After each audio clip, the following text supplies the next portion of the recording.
Hello, everyone. Welcome and thank you for being here this afternoon. My name is Tracy George. I'm the events coordinator here at Holisaplan, and I am pleased to introduce Megan Dowd, our director of product insurance here at Holisaplan. She has four specific designations, each related to specialized knowledge in different areas of insurance and wealth management. And what we're talking about here today is really important, especially as it relates to discussing the state of California insurance market, where we'll examine the current trends, challenges, and future outlook for the industry.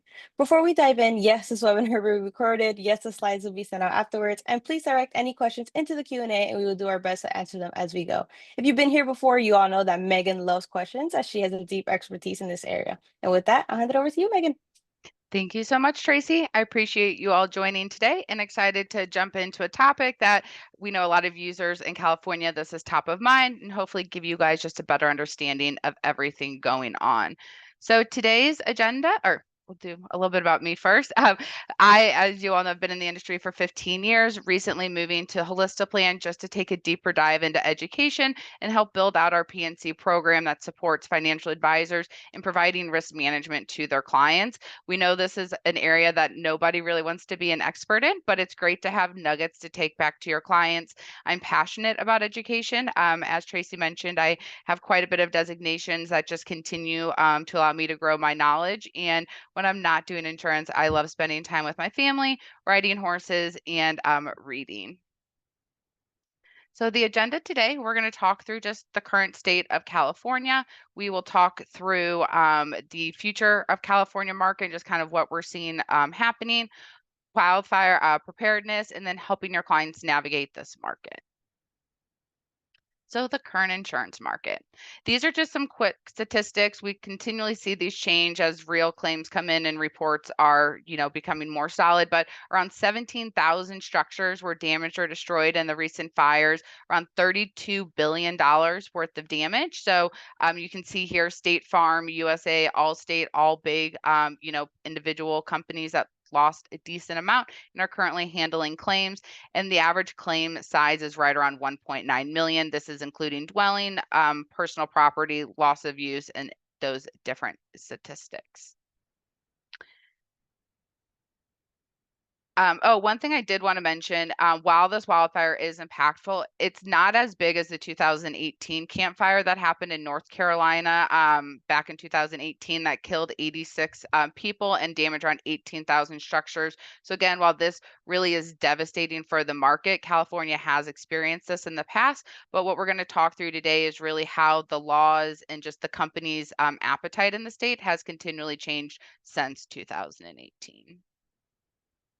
So, what is being done for individuals in California right now? One is they put a cancellation moratorium for Southern California for 1 year. What this means is that the insurance companies cannot send out cancellation notices or cancel policies during this year, specifically in Southern California. This just helps them, one, maintain coverage in an area that is probably hard to insure or uninsurable at this point. And again, hopefully take some of the burden off of them of worrying if they're going to have insurance come July this year, and pushes that off to next year and figures out where the insurance market, may be in 12 months versus where it is today. They're also giving advance payment. So typically with insurance claims, your clients have to have itemized receipts that they turn into the insurance company, and then they get reimbursed for those on the replacement cost basis. Right now, they are recommending that the insurance providers pay out 30% of the dwelling limit up to 250,000 without a itemized claim. So again, this is what the state is asking insurance companies to do. Every insurance company should comply, but there's, always differences. And we'll talk through that later, specifically around admitted and non-admitted markets. And then there's the sustainable insurance strategy. And this has been going on for quite some time, but right now what we're really seeing in play is the catastrophic modeling. Until recently, insurance companies were not allowed to use this modeling in their pricing, specifically in California. This is a big deal and importance for insurance companies to stay solvent, making sure they're taking on the right risk. They also were having issues with reinsurance in the state, and are allowing reinsurance costs to be reconsidered, and again, not having some caps. And then lastly, the effects of these changes will be felt in the industry until 2025, 2026. So again, it's not just immediate. We will see some of these sustainable insurance strategies take a little bit of time while they were implemented in December of 2024. We're not, again, going to see these effects until later into 2025, 2026. So why are standard markets leaving the California marketplace, and why is it becoming, a harder market in other states? So there's a few reasons for this. One is the regulatory issues that are in California. So if an insurance company wants to have a rate increase, anything over 7% has to have a hearing of some sort in order to get approved if it's challenged by the public. So again, other states just allow insurance companies, there's different parameters, but to have the appropriate rate increases put into place, where California is a little more strict around how and what those implementations look like. We talked about this catastrophic modeling, but again, wildfires are crucial for quantifying the potential impacts of these catastrophic events on property damage, and they rely on these modelings to develop rate plans. And historically, California did not allow for this. And this, again, is one of those rules that's currently being revised. And then when we talk about reinsurance, so this is the insurance that goes behind the insurance companies. And this is really important in order for insurance companies to continue to grow in different markets and to continue to add on products and or potentially remove products if they can't get the reinsurance they need. And given the magnitude of disasters we've seen in 2017 and 18 in these areas, there was already limited reinsurance capacity. And now, again, the CDI is reviewing these, and hopefully we'll be making those implementations to allow for different structuring coming forward. And then lastly is the product rate filing. So again, this is a little bit of nuance, but it does end up impacting consumers because insurance companies have to have a efficient way of doing business in order to stay profitable. And in the state of California, on average, it takes 10 to 12 months to have any rate approved, where countrywide average is right around 2 to 3 months. So again, the state unfortunately does make it a little harder for insurance companies to do business. While they do that to protect the consumers, in some aspect, it is actually hardening the market and making it a limited market for standard insurance companies to want to do business in a profitable way.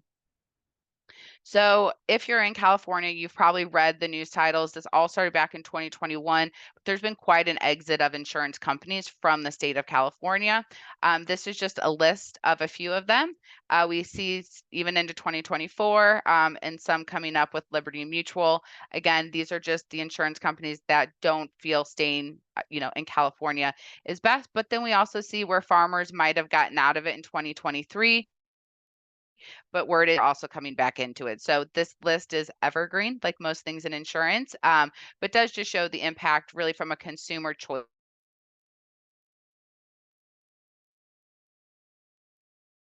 what you see on the board. So not only are we having a restriction in market, but some of the insurance companies carry very heavily weighted books of business within the state.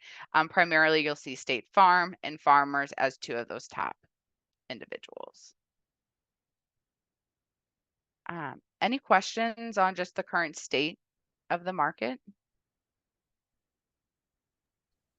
At the moment, we have no questions, but maybe if we continue, some will pop up. Perfect. Okay. So, what are the effects of the market conditions? So, one is just insurability. We are seeing in Southern California just different impacts of what the insurance companies are willing to insure and not insure. And we'll talk through risk mitigation later on in the presentation, but making sure that clients are doing updates to their roofs, their venting, and different things like that to keep the homes insurable are key. We'll also talk through just wildfire damage does more than just cause fire damage. We are seeing an increase in mudslides over the last few weeks due to areas that had devastating fires. The water with the recent rains has now caused the flash flooding warnings in Los Angeles County specifically. Again, that now causes mudslides that are typically excluded on most homeowners policies, and just that larger conversation from a catastrophic loss that your clients could have that now needs to be discussed. That, again, without the recent wildfires, may not have been as big of a concern. And then when it comes to wildfires, it more than just affects the insurance company. We're seeing the effects on the mortgage companies. We're seeing effects on the cost of property owners rising, obviously, insurance costs being one of them. There's an impact on the economy from just the community that once was there, whether that's their handymans, the roofers. If those individuals lost their houses, they may not be able to repair other people. So obviously, when it comes to being an advisor, you might insure a specific community. And when you do, it's important to think about these catastrophic events that could disrupt your book of business. Obviously, having one client have a fire is hard, but imagine having 5 or 10 clients having fires. And if they're not properly insured, what does that do to your book of business? And how does that affect their planning that you've potentially worked 5 or 6 years on? So again, when it's what when we talk about what's next for California, it's about making sure that consumers have choices and that they understand the impact of not only wildfire, but what this can do to the communities in which they live. So we've talked about admitted and non-admitted markets in other webinars before, but I think in California specifically, it's important to understand that while non-admitted markets aren't backed by the state, they're really necessary from a consumer standpoint because, as we just discussed, California has some regulatory rules that make it hard for insurance companies to charge the right rates. And so by them moving from what is called admitted paper to non-admitted paper, they can get creative in the pricing process and the coverage process. And instead of just saying, no, we won't do business, they can say, yes, we will do business, but these terms have to be met. And really, that's what consumers need in California specifically, is that ability to at least get an option versus what is out there, which is the California Fair Plan, which we'll talk through next, if the admitted markets don't have an option. So I think, again, it's important to understand what that solvency means, to look at the ratings of the insurance companies to make sure they're stable. But 10 years ago, non admitted markets were really more commercial driven, not so much heard of in the personal line space. And in today's world, they're becoming more common. And again, this is where you, as the advisor, can just come in and help your clients understand their risk tolerance. While, again, non admitted can be scary, if they have a good savings, if they have the ability to maybe self insure a little more, at least having some option for that catastrophic loss is an important peace of mind.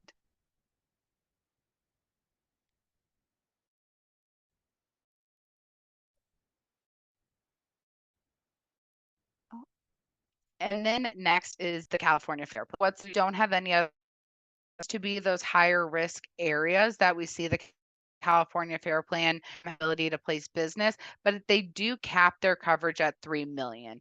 And the piece to this is it's 3 million for everything. So that intends the structure. So if your client's home real cost is $3 million, they might not be able to get fully insured through the California Fair Plan. And when I say fully insured, meaning that they're going to be able to cover the dwelling to replacement cost, the contents, and the other structures, they might have to pick and choose. And that's where a trusted insurance professional can help your clients understand what coverages are really necessary and what ones they may want to forego. The other big piece to the California Fair Plan is there is no personal liability. So a lot of people assume my client has homeowners, that must include personal liability. That is not the case with this California Fair Plan. So again, if your clients have someone to their home and they're injured, this is not going to provide any type of coverage for them. Excuse me. You also have to elect. So, unlike standard homeowners forms that might automatically include replacement costs, the California Fair Plan does require that your clients add this as an endorsement. And then, probably what is expected, the cost is higher than your standard homeowners. While it doesn't have coverage, the ability to at least place coverage in those high risk areas is what this program is specifically built for. So if your clients are with the California Fair Plan, it is important for them to look at the market each year to see if they can get coverage elsewhere, and not just rely on this as their only option if they just don't want to shop. So while I'm usually not one that pushes shopping, if your clients are on this plan, ideally they're looking at every renewal at a company, hopefully in the standard market, that they can move their coverages to, where they can get the proper rebuild costs, personal liability, and other coverages that they may feel necessary. And so when it comes to the California Fair Plan, there's a second layer that your clients typically need to add, which is called the difference in conditions policy. And this is what fills the gap between what the Fair Plan's offering and what a standard homeowner's policy may cover. So this is where your clients are going to get their liability coverage, water damage, so if a pipe bursts, and theft coverage.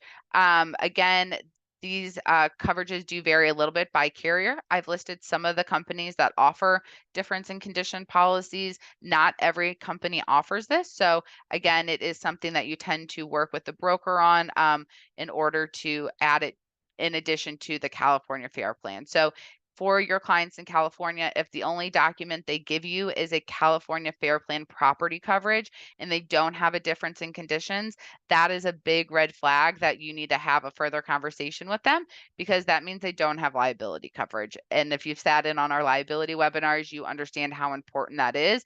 And so this piece of the puzzle is extremely important. And your clients may be dealing with sticker shock when they unfortunately get non-renewed from a standard carrier and have to go to the California Fair Plan. And so they might think, well, hey, I'm just worried about the fire damage. So as long as I have the Fair Plan, I'm fine. But again, we all know liability is one of their bigger exposures. And so this is an important piece to the puzzle when we talk about comprehensive planning. So again, you're going to need that Fair Plan to cover the dwelling. You need the difference in conditions to cover the water and the theft. And by that, you're going to get a closer policy to a standard homeowner's contract. Any questions on the California Fair Plan before we jump to the next one? Yeah, we have two questions. One is from Kristen. She mentioned, I thought that mudslides as a result of a burn scar are required by statute to be covered under efficient proximate cause. That is totally possible. I don't know all of the statutes, so there's definitely possibility that there's coverage out there or And included. then our next question is from Eric. Can you get an umbrella to cover the personal liability for the California Fair Plan? We also got an additional. So you have to have the difference in condition policy in order to qualify for an umbrella. So you can't just go, and the reason for that is your Fair Plan policy doesn't have that required underlying liability in order for the umbrella to kick in. So if your client just bought an umbrella policy on top of the Fair Plan, they'd be responsible for that first 300 or 500,000, whatever the underlying requirement is, before the umbrella would pick up. Perfect. And Eric also mentioned, what is the percentage of the value of the home would the premium be of fair plus difference? I'm not sure I understand that question. Um, Yeah, I can also look into it and respond in an email after the webinar and get great. clarification. Sounds great. Thank you, Megan. Thank you. So how can we just better prepare for wildfires?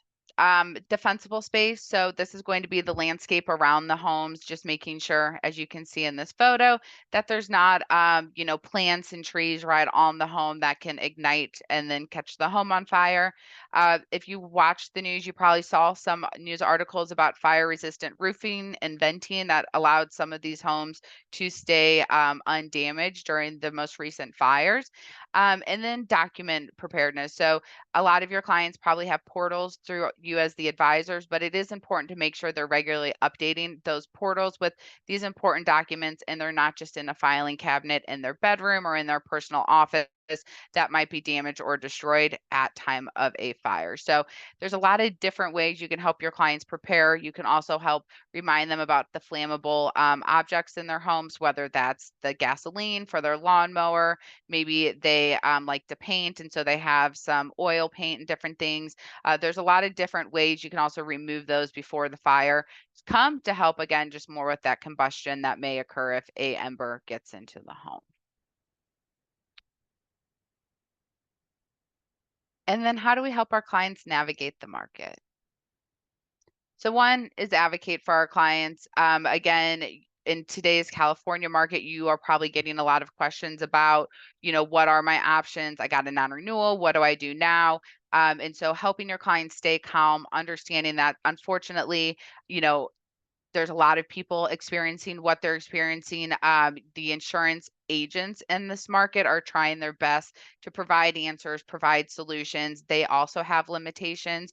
So, helping your clients again stay calm, I think, is important. Helping them also remember the planning you've done and you have in place, and maybe taking higher deductibles and helping them feel comfortable with those higher deductibles based on the planning. Helping connect them with a trusted insurance partner. So, jump down to this third one. In today's market, it's not just about having an insurance person that can quote for you. It's about having an insurance partner that you can talk to your client about your clients, what their needs are, what their risk tolerance is, where, their home sits in the market and how it's affecting them, and provide real life advice for their specific situation. I would recommend avoiding insurance agents that are just there to quote for your clients and try and move them, especially in California.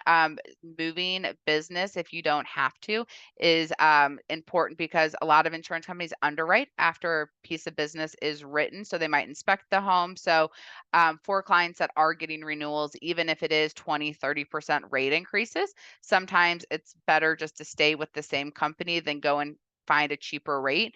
As you saw in earlier slides, we have a lot of insurance companies leaving the market. So if a client leaves a stable company to go to another one that's cheaper, and then that next year that insurance company leaves the market and now the client can't go back to that old insurance company because they're not taking on new business, they put themselves in a difficult situation just because they maybe wanted to save 500 $1,000, which is a lot of money. But again, in the market in which California is in right now, sometimes thinking long term with their insurance needs will help them stay on top of the market and not find themselves in a difficult situation.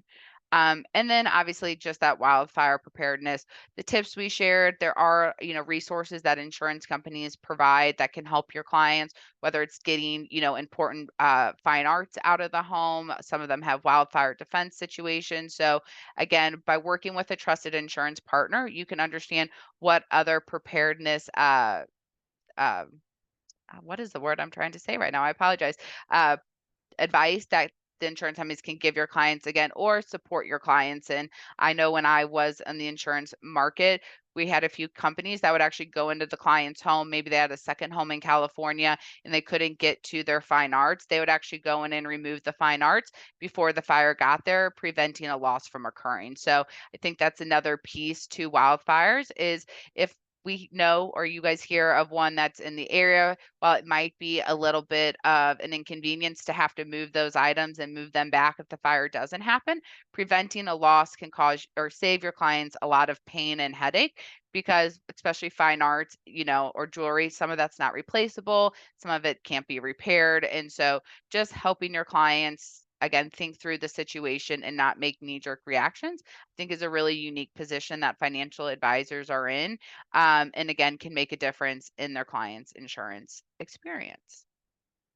So this one was a shorter presentation than normal, just being California specific. So I don't have any additional slides. I'm happy to answer any questions or can go into a demo of our tool just to answer anything there.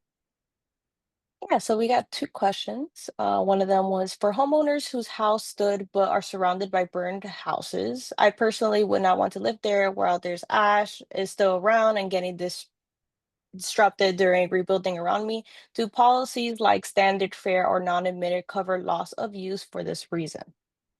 So that's just going to depend, and that's where being with the right insurance company can make a difference. I do think I read there's, Californians have the ability to, buy a home elsewhere and not totally be required to rebuild, but I'm not sure on the loss of use specifically and how that varies. I would assume though, if it's a fair plan, or something of that nature, it's probably pretty strict, but definitely worth your client asking their specific insurance agent about, and they can get a final answer for them. Perfect. The next question is, if the property is under revocable living trust, do I need to add trust to the insurance policy? Yes. Well, if the home Yes. is deeded to a trust, then the trust should be listed as an additional insured on the Great. policy. We have two more questions that popped up. One Right. from Eric. What do you think the percentage increase in premiums will be in different areas? Ooh, I wish I knew, and if I did, I would probably be worth a couple $1 billion. But I really don't know. And in all honesty, I think from a California standpoint, increases are the least of the concerns. It's more what companies are going to stay in the market after everything's happening with that reinsurance conversation I mentioned. You know, I think one I saw Allstate was filing for like a 30% rate increase in the area. State Farm had recently, filed for one. So what I will say is California is going to see historic increases because of some of the regulatory changes we saw in 2024. But those have to occur in order for insurance companies to stay profitable. Otherwise, California may not have any standard markets if they continue with the rate restrictions like they have in the past. And that's my opinion. Let me be very clear on that. That's not. Perfect. We got three more questions that popped up.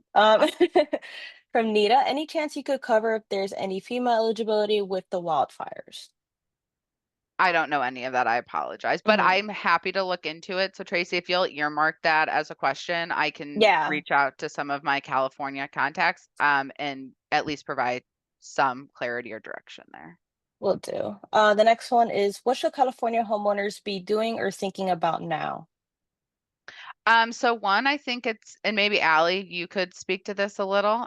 So Allie is with AccuSure. She's an insurance professional, and I just wanted her to join our call today, just again, get perspectives from someone who has boots on the ground. And I think this is a perfect question that she could share. Sure. Hi, everyone. My name is Alexandra Collier, and I am the National Business Relationship Leader for Personal Lines at Acrisure. Um, and there are many things that a homeowner can do to make their home more resilient or harden it against, um, wildfire exposure. So the first one, it's a common sense, but it's create defensible space around your home. You want to get clearance up to 100 feet if possible. So there's different zones. Zones one would be 0 to 5 feet from your home. You want to make sure that all flammable materials are away from the property, that only non-combustible materials are used, like gravel, concrete, and rocks. You want to look for things like mesh vents to block embers. And zone two, it's, trimming tree branches and making sure grass doesn't get too high. And zone three is really about maintaining that trees are groomed so that their embers can't jump from one to the next very easily. Um, you can upgrade your home so clients can look at fire resistant roofing and siding. This is a great way to help make your home more defensible against wildfires, because embers are the #1 cause of home ignition. So things like metal roofs, fiber cement siding. You can seal gaps and openings with fire resistant caulk. You want to look at ember resistant vents and screens for attics, crawl spaces, and vents. That's, many of the homes ignite when embers enter the home. So even if the home's not on fire, the interior catches and then the rest of the home goes up. So that's a really good preventative measure. And then, try to use fire resistant landscaping and even upgrading windows and doors and decks to fire resistant materials.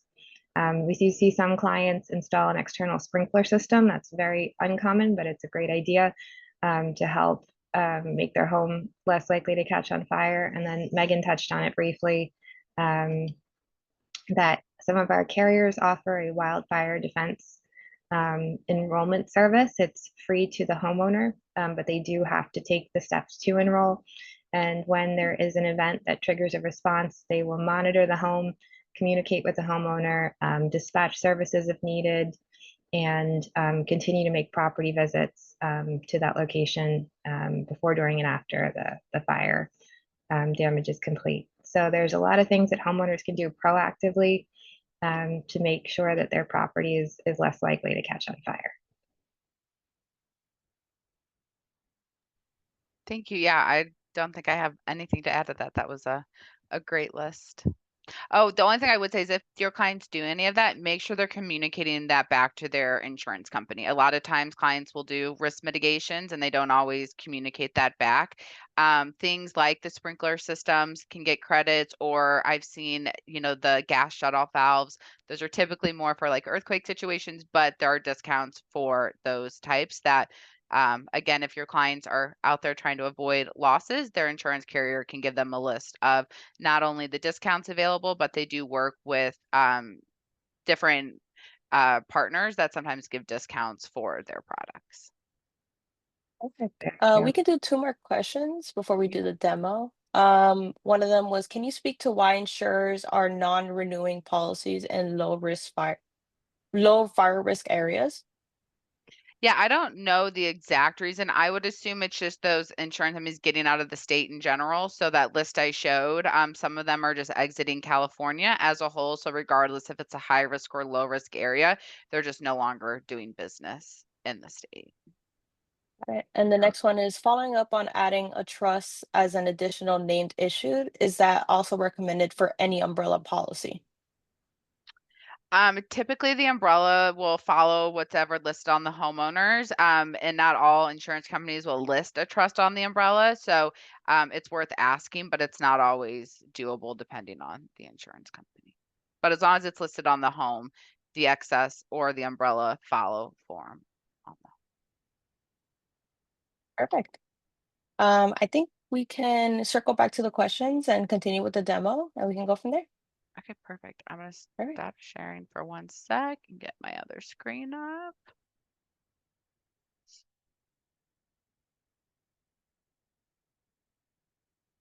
So in the demo, I just wanted to take us through, excuse me, a few different places that really, especially with what we just talked about in California, that our report can help drive the conversation. So one of those is going to be the replacement cost estimator. So as you can see for this client, my current replacement cost is 752,000 and the estimated rebuild cost is 1.3 or a little over 1 million. And you guys are probably saying, well, how did you guys find that out? Within our tool, we have the replacement cost estimator. This is from CoreLogic. CoreLogic is a system that a lot of insurance companies use to help them calculate the rebuild cost for your home.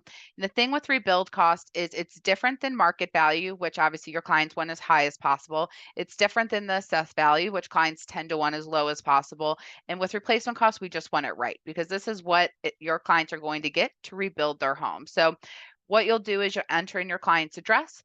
If the information is in the CoreLogic system, it will automatically pull here.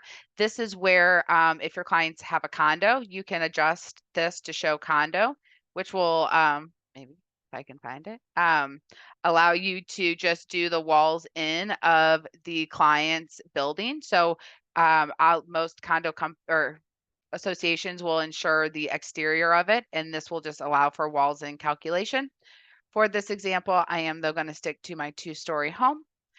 If I had an older home, I could change it to vintage. This is important, excuse me, because homes built before 1940 have different building material than homes built after. So if the home's built prior to 1940, I'm going to select vintage.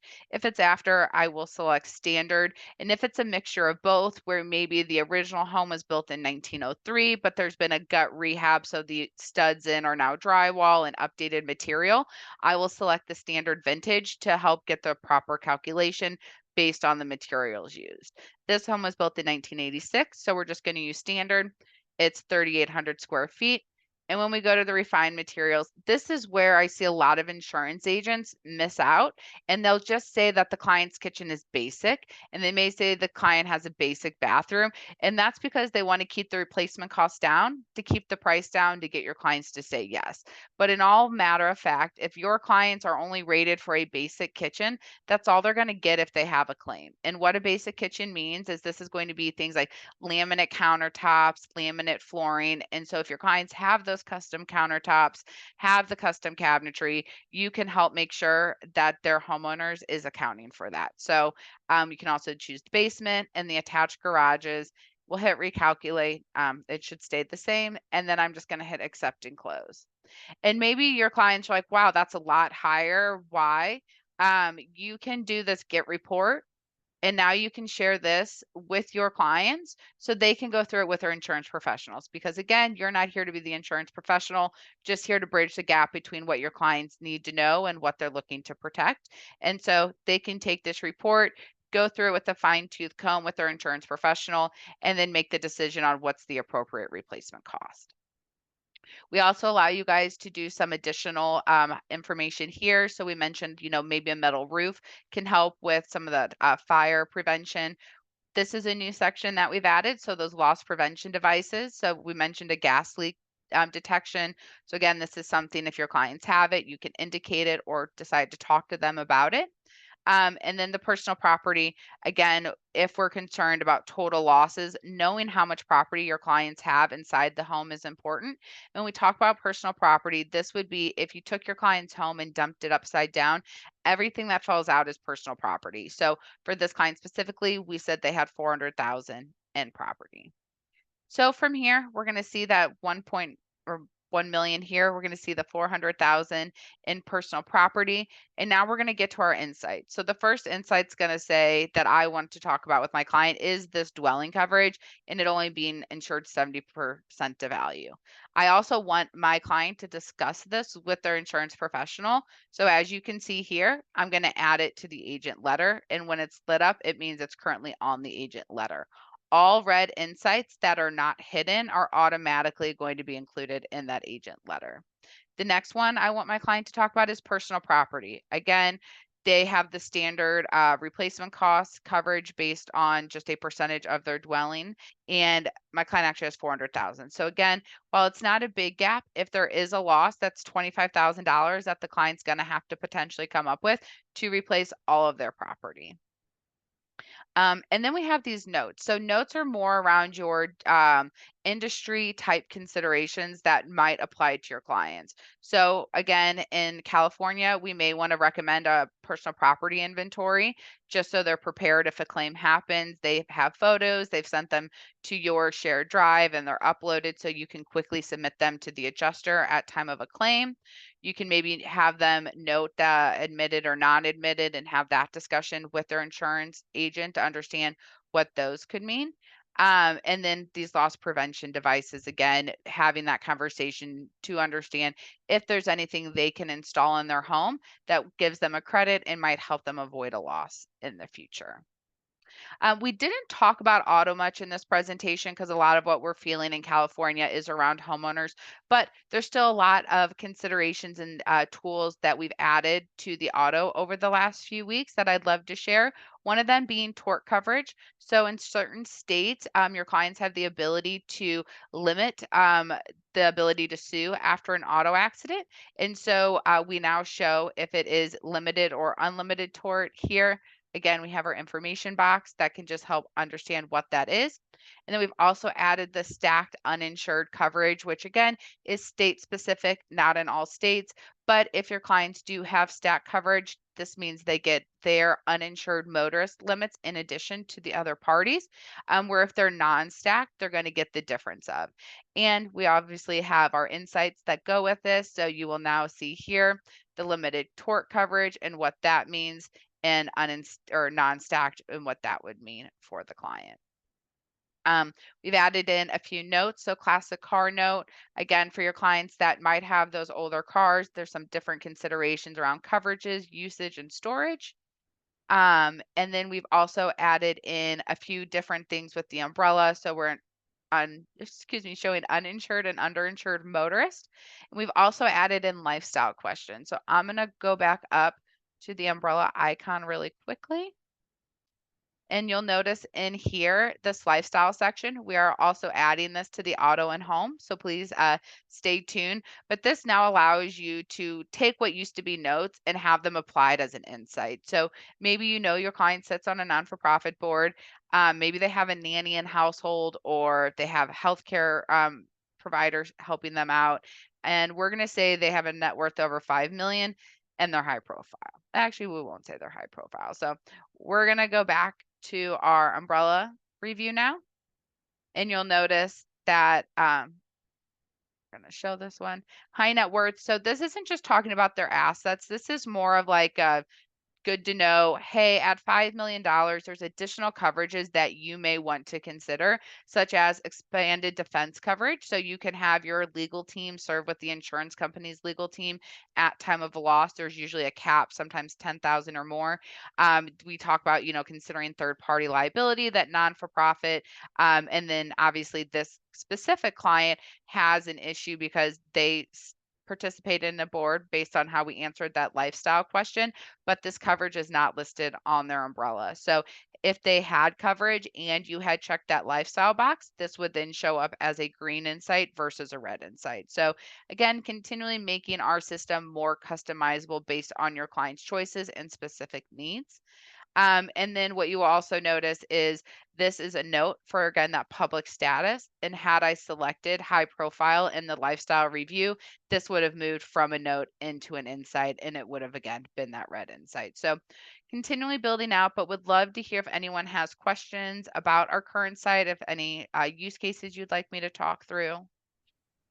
Yeah, so we have three questions. Two are still from the presentation Oh, itself, and then perfect. one is from the demo. So the first one is, what do you think the cost of insurance will be as a percentage of the value of the home? Oh, I have no idea. I think again, it's not the value of the home isn't what's driving. It's a portion of the insurance cost, but a lot of insurance cost is driven by zip code too. And now with technology, I recently heard that some insurance companies they rate differently for different factors. So you have like within, I'm going to get technical with you all real quick. So when you rate a homeowner's policy, there's a rate for fire, there's a rate for theft, there's a rate for water, and then you get the final price of $1,000. But now, if a home sits in the same neighborhood, that neighborhood's going to have different pricing. And what I mean by this is a home that sits at the front of the neighborhood is going to have a lower fire rate, but a higher theft rate. And that's because the fire department can technically get to them quicker. So they're a little less risky from a fire standpoint, but they're more likely to have a theft because they sit at the beginning of the neighborhood. And those differences are pennies on the dollar, but they do make an impact overall. And so that's why the value of the home is not the only driving factor. Where the home sits in the neighborhood matters, the zip code in which it sits in matters, the quality of the home matters. Again, the risk mitigation devices matter. So, what I would say your clients can control from a rate perspective is more on avoiding the claims, adding in things that give discounts. So, whether that's that gas shut off or redoing their roof. I think some consumers have become comfortable with waiting to replace their roof until a hailstorm or it's damaged by something that the insurance company can come in and replace it. And I do think people are just going to have to be more proactive on roofs, on siding, and helping them stay with the current standard so they don't kind of price themselves out from a rate standpoint or an eligibility standpoint. But there's a lot that goes into the insurance rate, and value is, I would say, a minimal piece of that. Perfect. The next question is, are there any standard issuers writing new policies, for example, on purchase of home?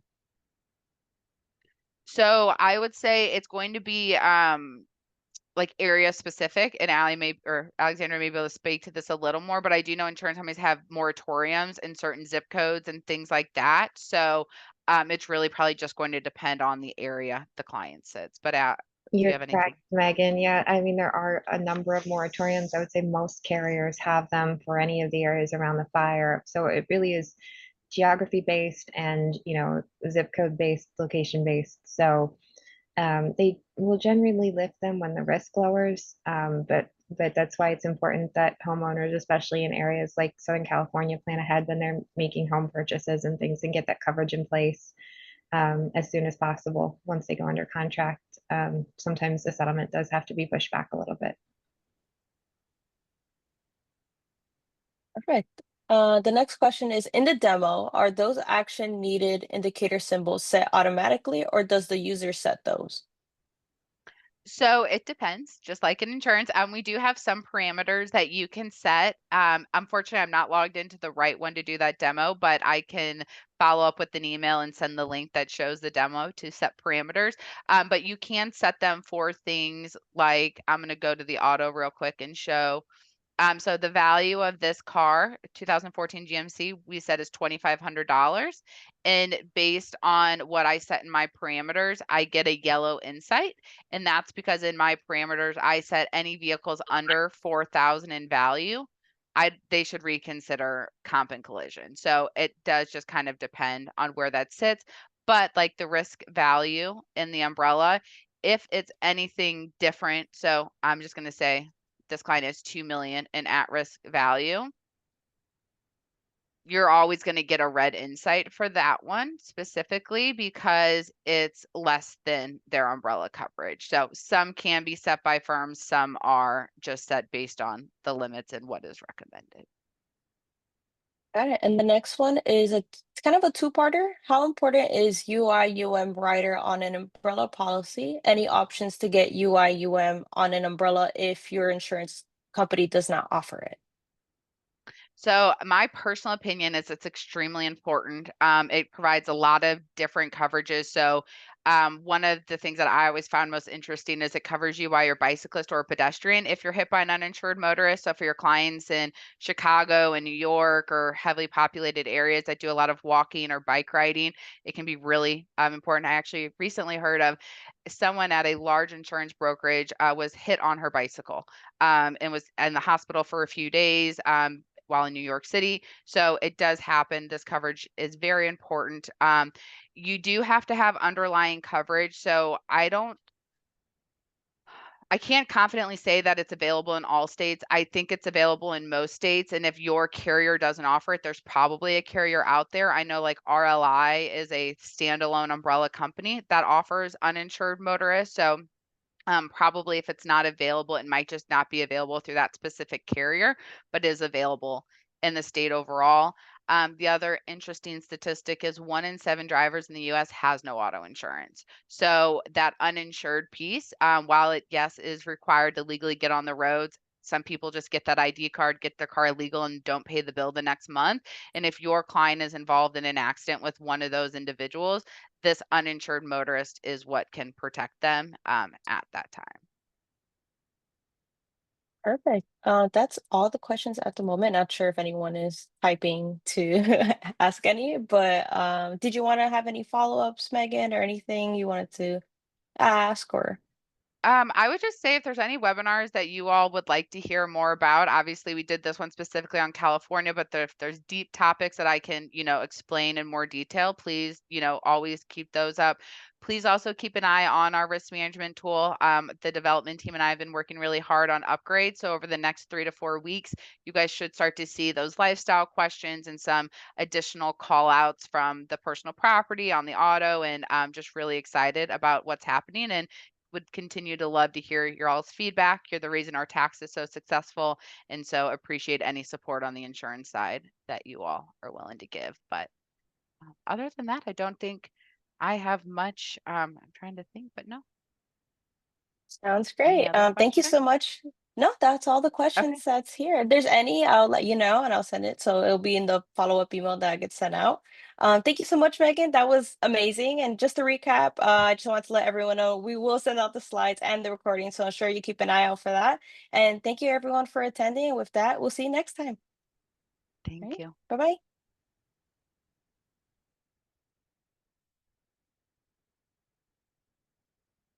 All right. Great job. Thank you.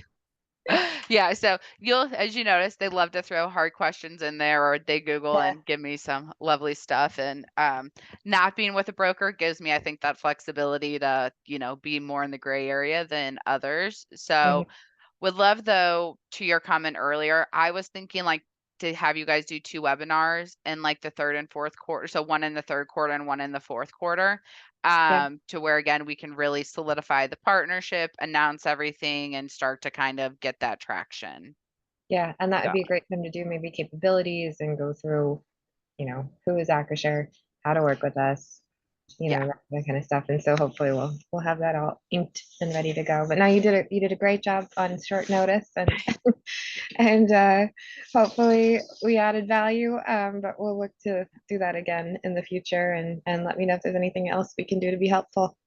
Perfect. And I will send you this testimony, but Christina Foster was just like blown away by how awesome it was and like very happy with the situation. So the first referral went fabulous. She bound Good. business with Cincinnati, so it was a win all around. But really, she just said the customer experience was top notch. And coming from her, she's our director of customer success. It means a lot because she probably has a pretty high bar. So just wanted to share that with you all. That we're on the right tracks at this point. Awesome. I would love to share that with the team. So if you could send that over, that would be great. I will. All right. Thanks so much, Megan. Talk to Thanks. you Have a soon. great day. You Bye. too. Bye.